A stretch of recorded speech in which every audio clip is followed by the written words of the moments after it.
उसके बाद है आप लोगों का प्रॉब्लम्स रिलेटेड टू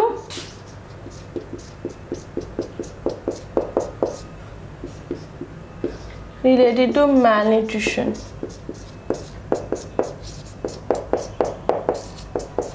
ठीक है, अच्छा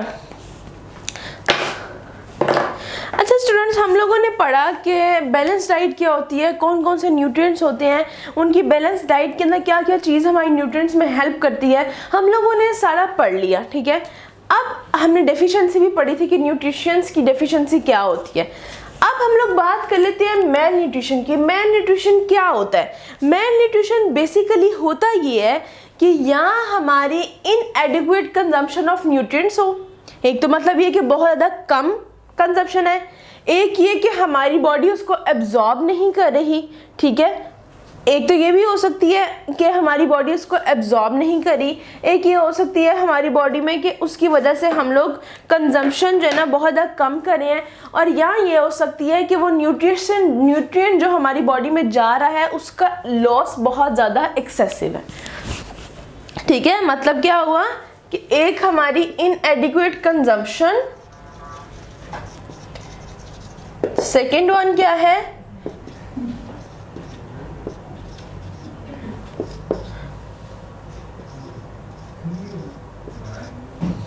और थर्ड वाला क्या है हमारे पास कि हम लोग एक्सेसिव लूज हो रहा है उसका।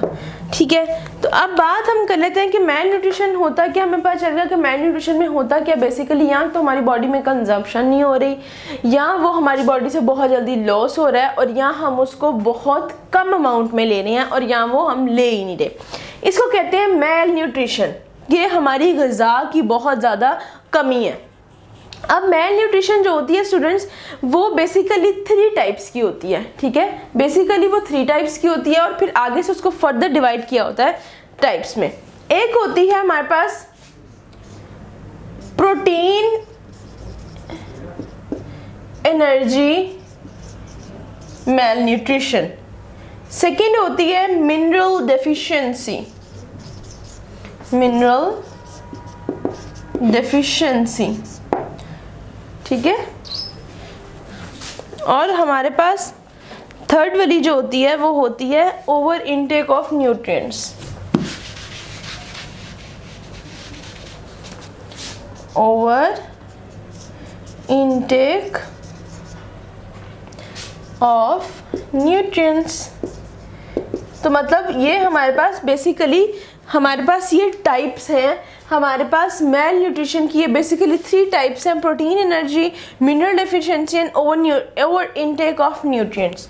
अब हम इनकी बात कर लेते हैं कि इनमें होता क्या है, ये किस वजह से प्रेजेंट होती हैं, और ये हमारी बॉडी में क्या नुकसान है इनका। प्रोटीन एनर्जी डेफिशिएंसी जो होती है, प्रोटीन एनर्जी मेल न्यूट्रिशन जो होती है, इसका मतलब ये होता है कि हमारी बॉडी में इनएडिक्वेट अमाउंट ऑफ प्रोटीन्स हैं।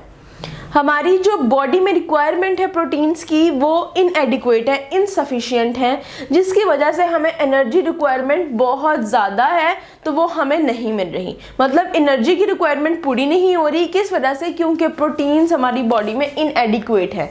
तो मतलब क्या हुआ कि इनका डायरेक्टली प्रोपोर्शन है कि प्रोटीन होगी तो एनर्जी रिक्वायर्ड होगी। तो अगर प्रोटीन एनर्जी मेल न्यूट्रिशन की बात करेंगे तो उसके अंदर क्या होगा कि प्रोटीन की इनएडिक्वेट इनसफिशिएंट अमाउंट की वजह से हमारी बॉडी में जो एनर्जी है वो बहुत ज़्यादा कम अमाउंट में हमें मिल रही है, जिसकी वजह से हमारी बॉडी में प्रॉपर ग्रोथ और प्रॉपर फंक्शनिंग हमारी बॉडी में नहीं हो सकती।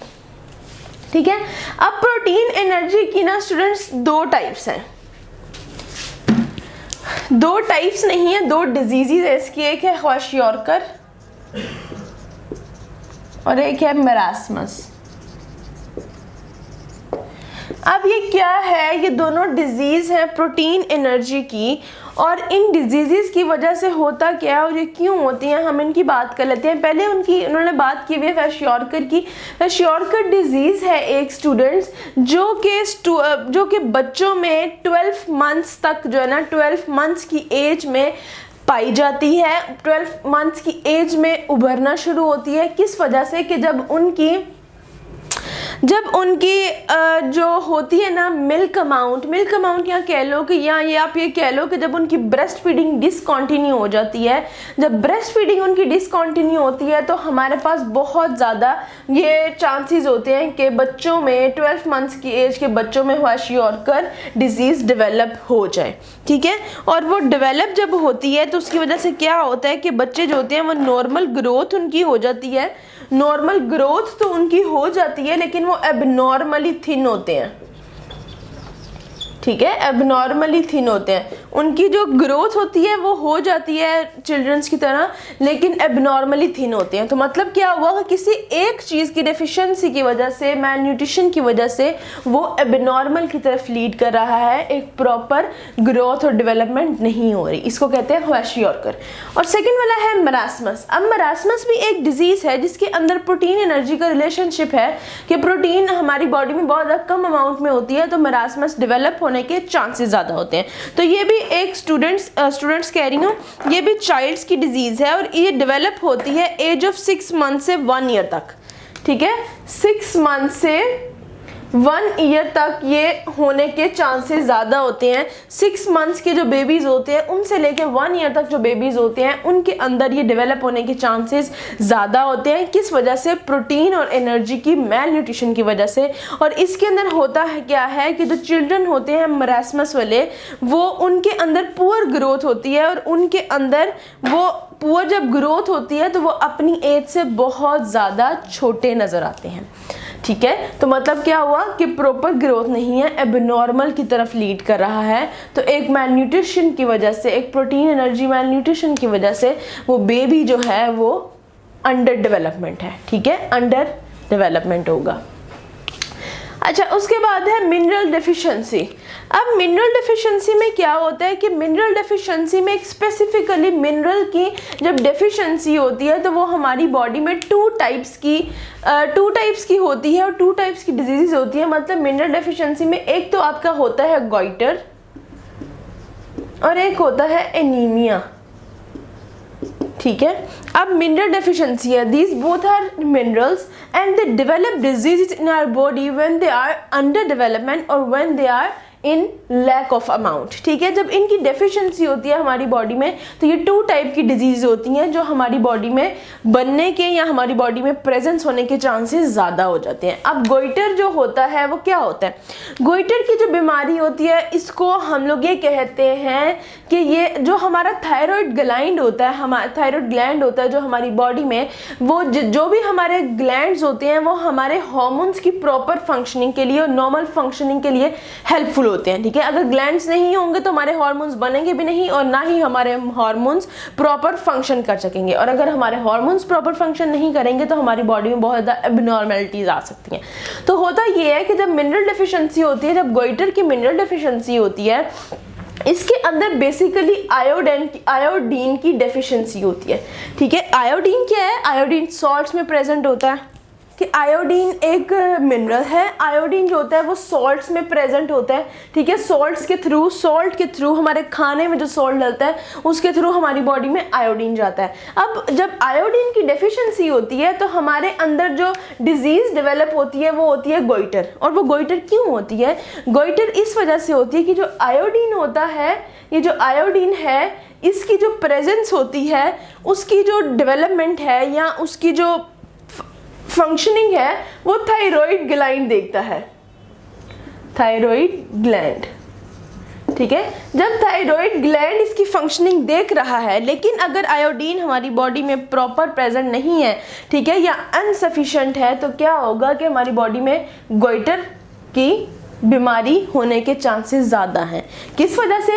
कि जब इसके अंदर जो ग्लैंड है वो हार्मोन्स की प्रॉपर फंक्शन ही नहीं करेगा तो फिर जो थायराइड ग्लैंड है उसकी इनलार्जमेंट हो जाती है। उसकी इनलार्जमेंट की वजह से क्या होता है कि हमारी जो नेक है वो बहुत ज़्यादा इनलार्जमेंट, उसकी जो डेवलपमेंट है बहुत इनलार्जमेंट और एक्स्ट्रा नज़र आता है कि वो बहुत ज़्यादा बड़ी हो गई है। तो इसको हम कहते हैं ये गोइटर की बीमारी है, ठीक है।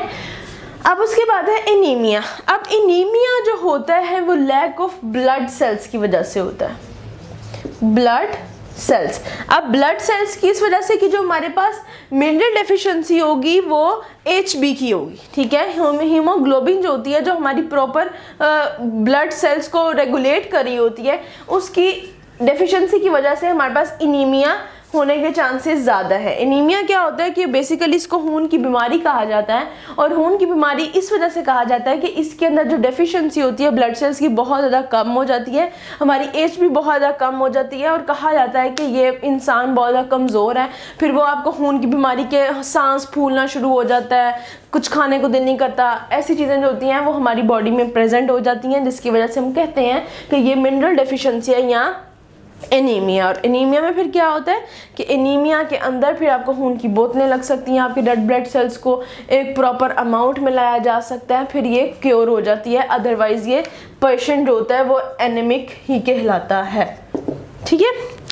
अच्छा स्टूडेंट्स, अब उसके बाद आप लोगों का है over intake of nutrients. Over intake of nutrients क्या होता है कि हम लोगों ने पहले तो बात की कि हमारे पास डेफिशिएंसी है, ठीक है, किसी चीज़ की डेफिशिएंसी की वजह से एबनॉर्मल ग्रोथ हो रही है, एबनॉर्मल डेवलपमेंट हो रही है। अब किसी चीज़ की ज्यादती की वजह से, किसी चीज़ की ज्यादती की वजह से भी, ओवर इनटेक ऑफ न्यूट्रिएंट्स की वजह से भी हमारे पास मेल न्यूट्रिशन आ सकती है। प्रॉब्लम्स जो होते हैं वो ओवर इनटेक की वजह से भी हो सकते हैं। फॉर एग्जांपल, अगर हम लोग एक फिजिकल एक्टिविटी ज़्यादा नहीं ले रहे और लेकिन हमारी बॉडी में प्रोटीन्स इतनी ज़्यादा हम ले रहे हैं, अंडे पे अंडे खाई जा रहे हैं और हमारी फिजिकल एक्टिविटी इतनी ज़्यादा नहीं है, अगर हम कार्बोहाइड्रेट्स ज़्यादा ले रहे हैं, किसी भी चीज़ को हम ज़्यादा अमाउंट में ले रहे हैं, लेकिन हमारी फिजिकल एक्टिविटी या उस चीज़ को बाहर निकालने की उतनी ज़्यादा एक्टिविटी नहीं है, तो हम क्या करेंगे कि हमारी बॉडी के अंदर वो ओवर इनटेक हो जाएगा। जब वो न्यूट्रिएंट ओवर इनटेक हो जाएगा हमारी बॉडी के अंदर, तो वो ओवर इनटेक जो है वो भी एक सफिशिएंट अमाउंट में हो रहा है ना, कि हमारी बॉडी में जितना रिक्वायरमेंट है उससे ज़्यादा हो रहा है, तो वो क्या करेगा कि हम ओबेसिटी को लीड करेगा, ठीक है, कार्डियोवैस्कुलर प्रॉब्लम्स को लीड करेगा, हमारे अंदर जो हमारी ग्रोथ एंड डेवलपमेंट के इश्यूज है उनको लीड करेगा, हमारे न्यूट्रिएंट्स की जो है ना इनएडिक्वेट अमाउंट को लीड करेगा। तो इसका मतलब क्या कि अगर डेफिशिएंसी किसी चीज़ को लीड कर रही है, तो ओवर इनटेक भी हम अगर किसी चीज़ की कर रही हैं तो वो भी बहुत ज़्यादा प्रॉब्लम्स को लीड कर रही है, ठीक है। ओवर इनटेक में क्या होगा, obesity, cardiovascular problems, health problems, tissue problems. क्या होगा कि जब हम चीज़ वो ज़्यादा अमाउंट में ले रहे हैं तो वो जाके हमारे हार्ट को अफेक्ट कर रही है, क्योंकि हमारी एक बॉडी में उसकी रिक्वायरमेंट है ही नहीं, लेकिन वो रिक्वायरमेंट से ज़्यादा हो रही है, तो वो हमारी बॉडी में ऑब्वियसली एबनॉर्मल फंक्शनिंग की तरफ जाएगी, और जब वो एबनॉर्मल फंक्शनिंग की तरफ जाएगी तो हमारी बॉडी के अंदर उसका प्रेजेंट होना हमें इतना ज़्यादा नुकसानदेह ही देगा, ठीक है स्टूडेंट्स। अब आगे बात है इफेक्ट्स ऑफ मेल न्यूट्रिशन।